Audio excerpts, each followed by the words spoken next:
Yeah, everyone's favourite thing, eh? Another best man.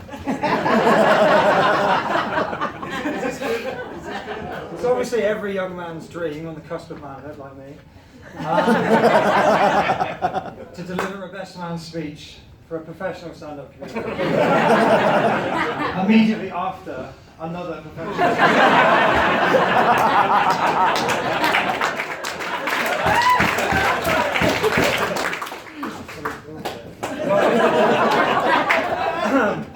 I wrote a big speech for the last 3 weeks, and I read it last night, and I threw it away. Absolute toilet. Okay, so we're all in this together. I'm just going to wing this. I've got a few bullet points, but at any point it's going wrong, just say so. All right? So I'm just going to stand here and talk about my mate Alexis. Alexis is, and there's no denying that,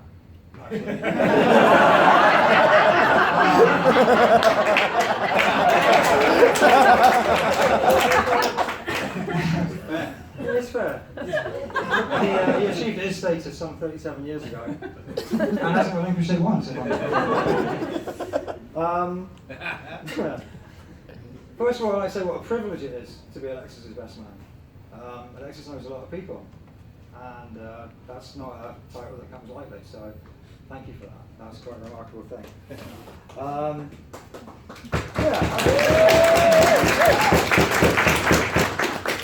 Alexis Jubas is awesome. And consequently, he now has an awesome wife.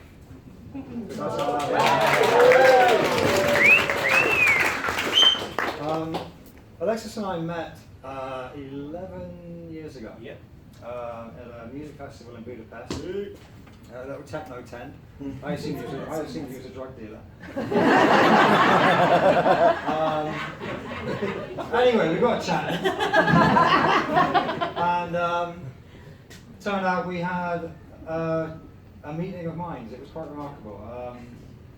Not just Alan Partridge, not just Blackadder, but if I'd seen a film that was on in 1989 at 4 in the morning on Channel 4, Alexis had seen it. And we just walked into the night and basically fell in love. It was and it was amazing. It was just a meeting of comedic interest, and I've been addicted to him ever since. And anyway, after a few years of inventive yet undeniably awkward sex, we decided just to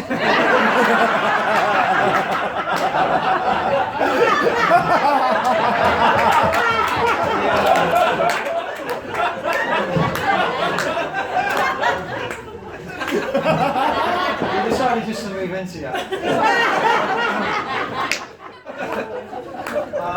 Well, we sat on a pilgrimage of 10 years of complete nonsense. I mean, jokes wrapped in private jokes, wrapped in puns, clipped in private jokes, to a point where anybody around us, we became known as AB, which is an actual scientific status known as absolute bullshit. Whereby once you actually gone off into this world, that's it. You suddenly, usually simultaneously, you realise that about an hour has maybe gone by. It affects time and space as well, you don't actually. But it could be half an hour, it could be an hour, it could have been a day, but whatever it is, nobody has said anything that means anything at this point. It's just complete nonsense. And poor Liz and Pauline would get this glazed expression of just reluctant acceptance that I haven't seen actually since my dad witnessed my brother walk onto the sports field for his sports day when he was about 6 or 7, with both trainers on the wrong feet.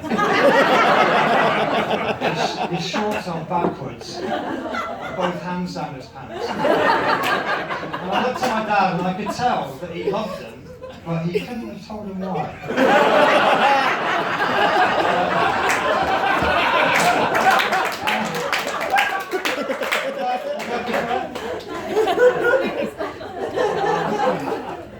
As I said, none of this is going to be linked. I'm just going to jump from one thing to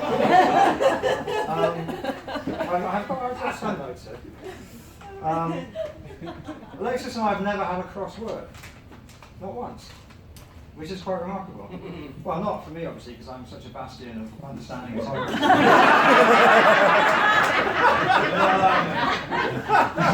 Alexis can be a bit testy occasionally. That's not happened to any other person in my life. There's not one person in my life that I haven't argued with. Jesus. You had an argument with him as well. Oh yes. Let him go. I've never beaten Alexis at chess. Not once, not in 11 years. Which used to piss me off. But now I find it quite fascinating. He's actually got a brilliantly analytical, strategic mind.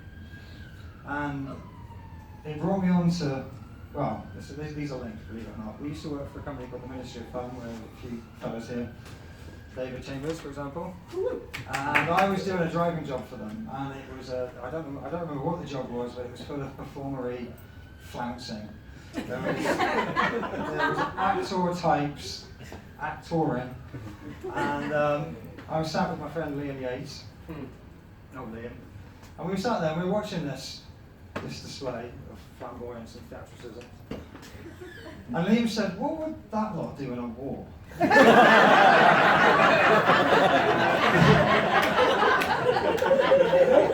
would that lot do if they were drafted? Sort of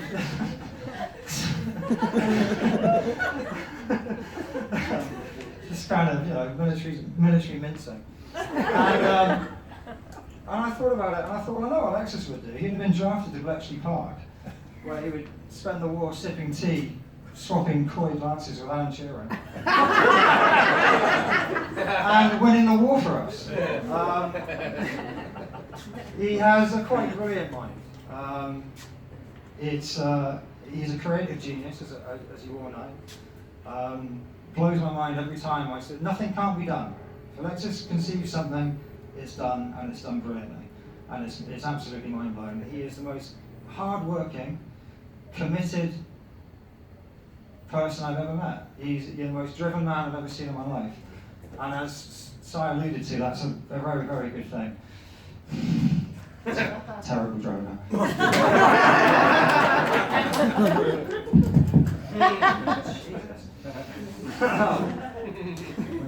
Quote of the holiday in France a couple of years ago.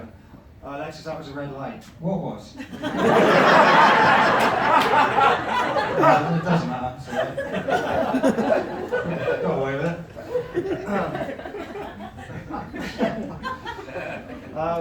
It's amazing the different walks of life that Alexis and Pauline have both come from and how they come together.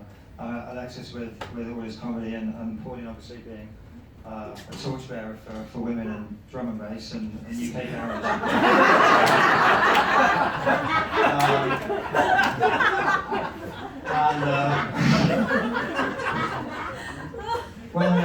When it became more about the drugs and violence, that's when Alexis started to lose interest. The whole grime era wasn't going well, but it's lovely that people can get on the way that they have. Now that she's moved into the edgy world of snooker refereeing and chorus.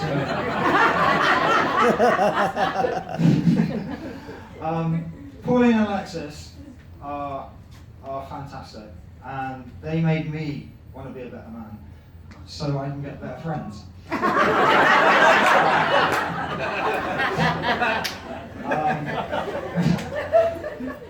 I think while my brain's still working, I'm going to quit while I'm ahead, but we're all going to be retiring later on to the Tanner Company warehouse, where, reversing from type, Alexis and Pauline have actually managed to organise a piss up in a brewery.